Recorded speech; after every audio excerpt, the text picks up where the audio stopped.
we are on the highway, and I am bringing all the things with me. So my bag is like full to the max with pretty much everything and anything that I have. So I'm carrying something like 4 drones and at least 20 batteries. I'm going to a spot that I've been to before, but that I have not been to in a while. So I am hitting a bando that is probably the best bando in town if I can get in there. And yeah, it's not just about getting in there, it's also about not getting kicked out of there. So the last few times I was there, I kind of, they got a security guy in a car. It's a big spot. So this security dude has like his car and he roams around here and there, and he'll drive up and be like, up, you gotta bust a move there, sir. So I kind of haven't flown that spot in a while for that reason, because it sucks to kind of go out there. It's a really nice spot to spend the whole day just chilling and flying. And the bandos themselves are really nice too.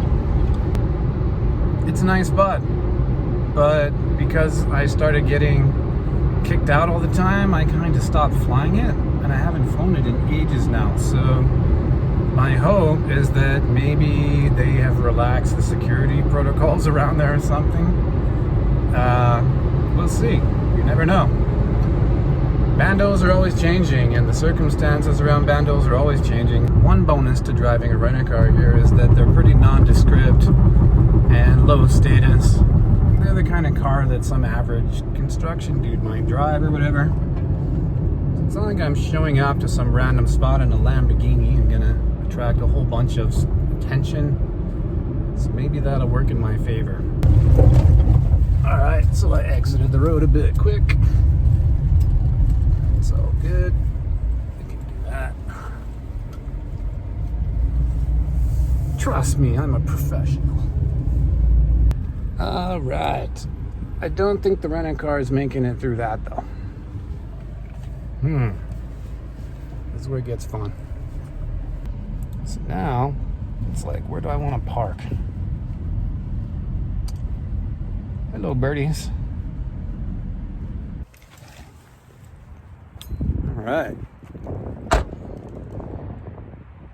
So far, so good. So the wind is coming from yonder in front of me. So the wind's coming this way in my face. So that's interesting. Wind is kind of a consideration, but I don't know. If I'm just playing with this little simple building, it's not such a big deal. I consider all these things when I fly, right? I consider the sun. Where's the sunlight coming from? Where's the wind coming from? There's a lot to consider. Sometimes you guess better than other times. But if you spend too long looking for perfection though, you never find it, and you end up wasting time.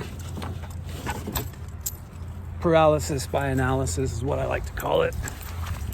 According to my Apple Watch, the wind is about 18 kilometers per hour at the moment, which is a little bit on the high side for drones, but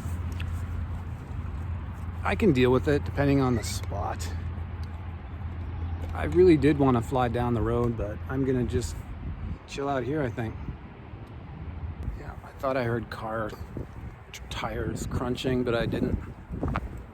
The other nice thing about these abandoned places is there is no coronavirus people around, hence why I don't have a mask on. So like, one thing I can fly is that building behind me, which is kind of a cool building to fly. It's very square, cubicle, very chilled out. You can go in there. It's got a parking garage. It's basically a parking garage in the back. My other option is to fly this guy behind me, which is also a nice square. It's about 2 or 3 stories high. I know the layouts of these guys pretty good from memory. So it's got these windows up top that you can fly through, no problem. I forget if the stairs work or not, so that's kind of a concern. And then of course behind me there's all the little pillar things, and you can actually have quite a bit of fun with them. if you're a little bit creative. And then on this side of me, I got the good old proper Bando. It's like a shell of a building kind of thing that they didn't finish building, but there's more. So here we have the Tunnel of Infinity, as I like to call it. Good for testing your video range. That basically goes on forever through like 3 buildings, which is kind of cool. But the pièce de résistance, if you're feeling lucky, there's always this area as well, which will totally bone your quads if you get it wrong in here. Really fun to fly. Also, a good way to completely screw up your quad. Ask me how I know. In theory, there's a lot of cool stuff I can do here, because also, since my drones are pretty well dialed in and high performance and all that, I can actually fly through these buildings without losing video. It means I can combine 1 or 2 of these spots together and do little combo flights. I mean, even though I've flown this spot 100 times before, I could not honestly tell you that I've ever maxed it out, let's say, or flown it to the limit of what's humanly possible. There's all sorts of stuff that I could do here that I just haven't done, and I don't know if I ever will do. But without further ado, my pants are falling down now. Maybe I'm losing weight. Maybe that's why my shorts are falling down. Let's see how it goes. But yeah, a spot like this is just perfect for a 5-inch. There's no one around, no one to bother, so I can just let it flow. And it's pretty interesting to fly around as well, so I got some options in terms of, do I want to do tight acrobatics, or do I want to just like surf up and down some buildings, or even I can try out a little bit of cinematic stuff if I want, or I can combine it all together. I wish everyone had a Bando like this. It's getting harder and harder to find spots where you can fly however you want to fly without bugging people, especially this time of year, because everyone's in the parks. You know, the weather's nice, so everyone's in the parks. They're all hitting the cool out-of-town tourist spots and all that kind of stuff. So, hey, I'll take it.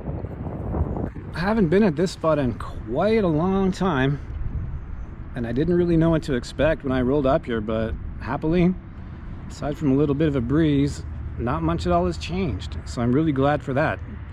So even though I haven't been here in like at least 6 months, maybe more than that, the spot itself looks the same as it's always been. Always a great spot to fly. A few things have changed in my setup though. So for one, I'm now running the giant Crossfire.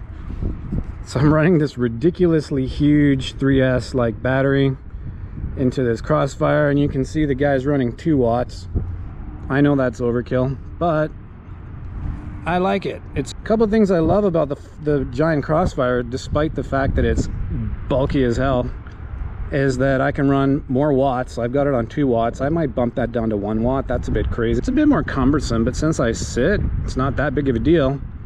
And the other thing I love is the screen, because I can set all my settings right on that screen.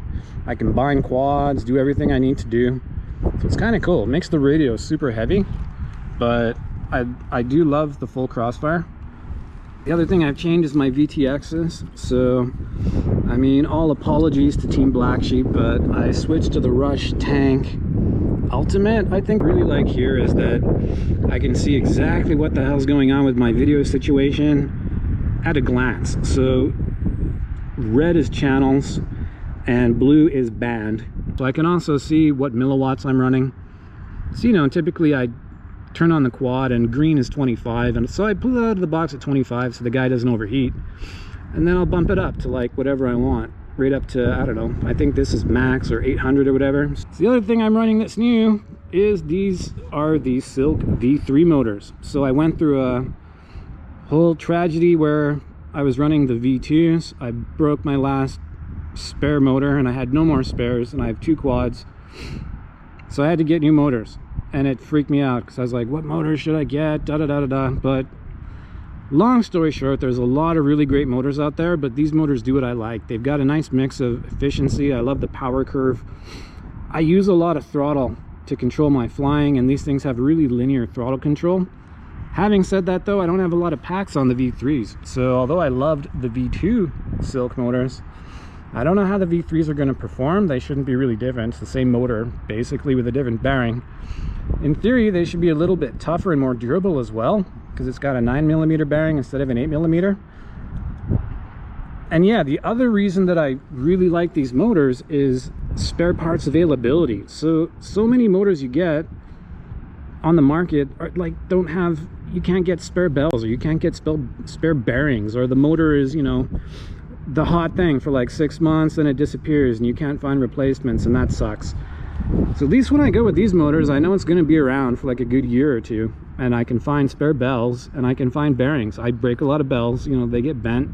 That's normally the only thing I break, so I just fix bells for 11 bucks and I'm generally good to go. And that means I don't need to change my setup or mess with anything. I can focus completely just on flying the quad better. The other thing I've changed is my GoPro settings. So I tend to fly 2K these days, and I tend to lock the shutter and leave the ISO variable. So I generally fly 2K 30 with like the shutter locked wherever the exposure makes sense for the spot that I'm in.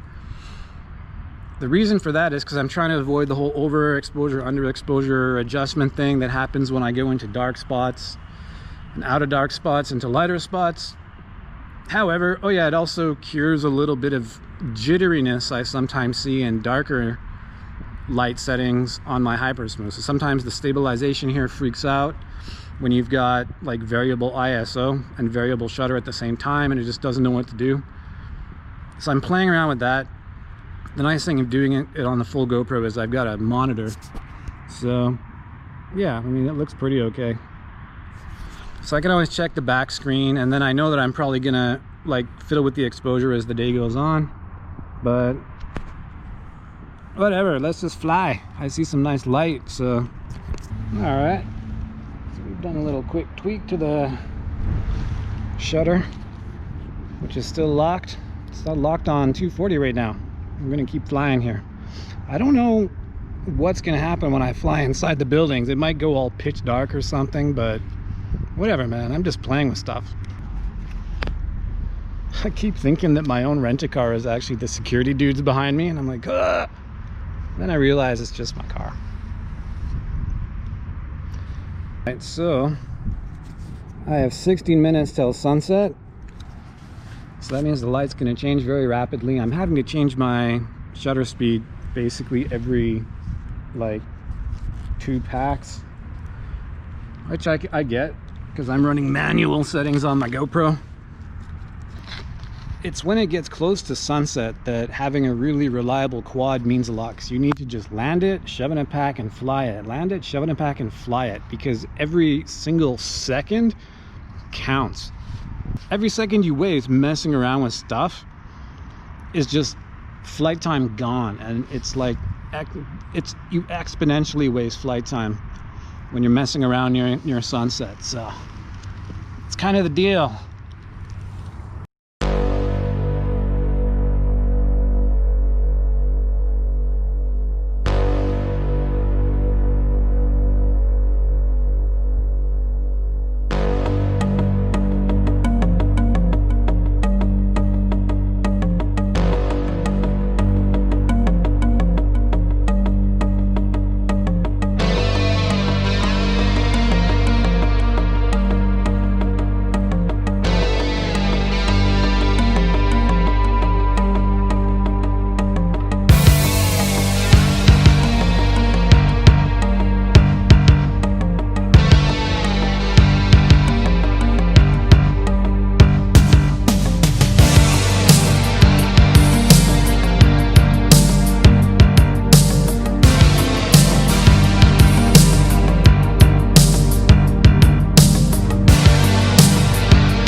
are you? Good. Yeah, good. I'm just flying around here. It's a racing drone. Just playing around.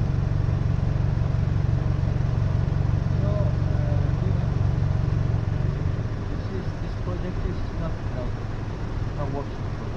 I know, yeah. So this is how we put picture or video. Okay. Yeah. Is it a problem to fly here? Should I go or? Flying ground or something, you know, must be have NOC or you video or photo or something. Ah, okay. No, I'm not doing like that. I'm just doing through here. Like it's kind of like a video game.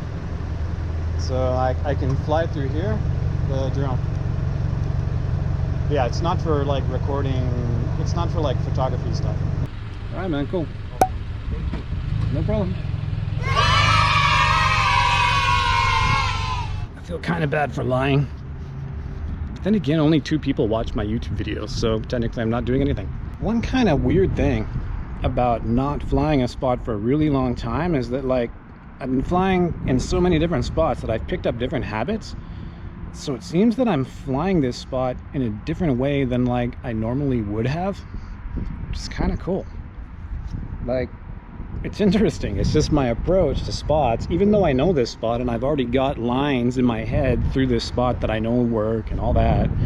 It just seems that I'm flying it differently. I can't really explain or put my finger on it or whatever, but it is intriguing to me at some level.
Show me another quad that is gonna take that punishment of being slammed into an iron beam, crashed, turtled on concrete, and just fly away like meh. I barely bent props. I'm not even gonna cut this. Check this out.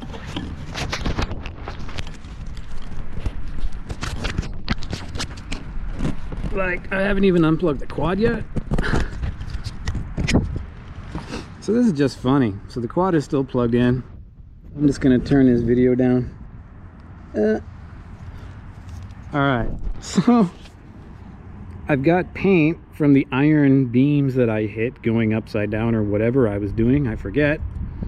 I've even got a little paint here. The whole quad is perfectly happy and fine. Oh, I see I did detach a landing pad. I barely bent a prop, man. Like, what? That is why I love these quads, man. These guys are just like the Labrador Retriever of drones. They just all happy and big and boundy, and they just love doing everything, and they just don't complain. God, they take a beating. I mean, what I just did to this poor guy is just not reasonable. Nasty, and yet he's like, yay, I love it, I want more. It's ridiculous. Damn. All right,